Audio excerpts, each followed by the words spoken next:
Assalamualaikum warahmatullahi wabarakatuh. Selamat siang anak-anak. Semoga kita dalam keadaan sehat selalu. Di masa pandemi ini jangan lupa selalu jaga kesehatan, sering cuci tangan, dan jangan lupa pakai masker. Pada pertemuan kali ini kita akan membahas mengenai persamaan dasar akuntansi pada mata pelajaran akuntansi dasar. Persamaan dasar akuntansi. Persamaan dasar akuntansi. Sebelum mempelajari persamaan dasar akuntansi, kita terlebih dahulu mengetahui kompetensi dasarnya. Kompetensi dasar 3.3 yaitu menetapkan persamaan dasar akuntansi. Kemudian yang 4.4 yaitu membuat persamaan dasar akuntansi. Tujuan pembelajaran persamaan dasar akuntansi yaitu yang pertama agar peserta didik bisa menganalisis persamaan dasar akuntansi. Yang kedua, agar peserta didik dapat menyusun persamaan dasar akuntansi. Kemudian yang ketiga, agar peserta didik membuat persamaan dasar akuntansi. Yang keempat, agar peserta didik dapat menyimpulkan persamaan dasar akuntansi. Persamaan dasar akuntansi itu merupakan dasar untuk melangkah ke dalam siklus akuntansi. Jadi sebelum kita melangkah ke dalam siklus akuntansi, baik ke jurnal, buku besar, sampai jurnal penutup, itu kita harus tahu dulu apa itu persamaan dasar akuntansi. Persamaan dasar akuntansi artinya menggambarkan pengaruh transaksi keuangan terhadap posisi keuangan perusahaan yang meliputi aset atau harta dengan sumber lainnya. Bentuk persamaan dasar akuntansi yaitu aset sama dengan liabilities ditambah ekuitas. Aset itu bisa juga diartikan dengan aktiva atau harta. Kemudian liabilities itu sama aja dengan kewajiban atau hutang, dan ekuitas itu sama saja dengan modal. Aset, aktiva atau harta terdiri dari aktiva lancar.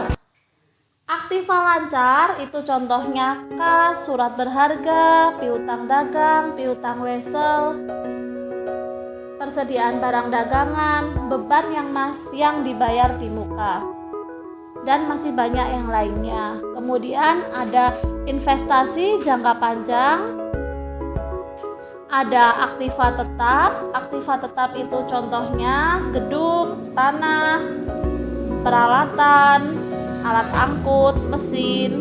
Kemudian ada aktiva tetap tak berwujud, contohnya ada goodwill, hak paten, hak cipta, merek dagang, dan masih banyak lagi.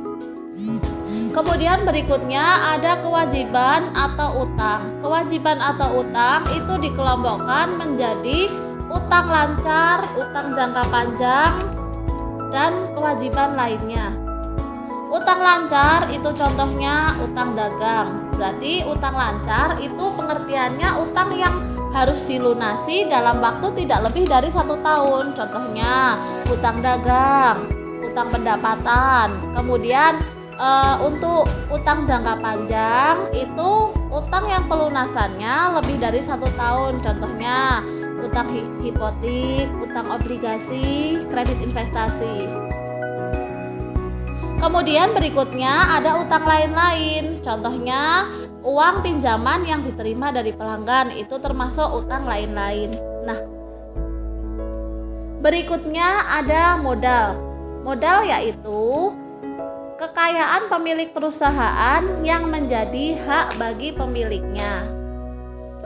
Di sini kita harus mengetahui kegunaan persamaan dasar akuntansi. Persamaan dasar akuntansi itu kegunaannya yang pertama untuk menyusun neraca karena data aktiva, kewajiban, ekuitas yang diperlukan itu tersedia.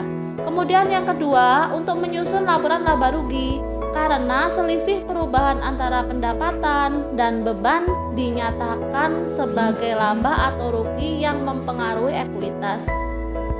Kemudian yang ketiga, untuk menyusun laporan perubahan ekuitas, karena setiap transaksi yang mempengaruhi investasi itu diperhitungkan ke ekuitas. Nah, di sini kita akan mempelajari mengenai kasusnya, langsung ke penerapan kasusnya. Kasusnya di sini itu Mega Speaker membeli peralatan untuk pemasangan speakernya. Ia membeli peralatan instalasi dengan harga 20 juta yang ia peroleh dari kas. Nah, dalam hal ini itu Mega Speaker mengeluarkan kas, artinya asetnya Mega berkurang. Tetapi Mega Speaker juga menambah aset, yaitu melalui peralatan, karena Mega membeli peralatan instalasi, artinya peralatannya bertambah. Sudah paham? Kemudian untuk kasus yang kedua, ini Mega Speaker, karena usaha Mega Speaker ini berkembang dengan pesat, akhirnya Mega Speaker itu membeli sebuah bangunan. Nah, bangunan tersebut itu harganya 500 juta, tetapi Mega Speaker hanya membayar 100 juta secara tunai dan mengambil utang hipotek.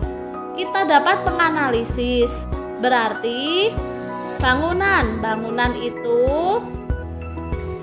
itu termasuk aset tetap berwujud. Nah, aset tetap berwujud bertambah 500 juta. Nah, di sini bertambah. Kemudian kas sudah kita bayarkan 100 juta, berarti kasnya berkurang. Nah, asetnya 400 juta. Lah, sekarang utangnya atau liabilitasnya itu 400 juta. Berarti balance antara aset dengan liabilities. Terima kasih. Sudah paham kan? Saya rasa cukup pertemuan kali ini. Tinggal kita nanti akan menerapkan ke dalam kasus seperti ini. Selamat mencoba, semoga sukses selalu.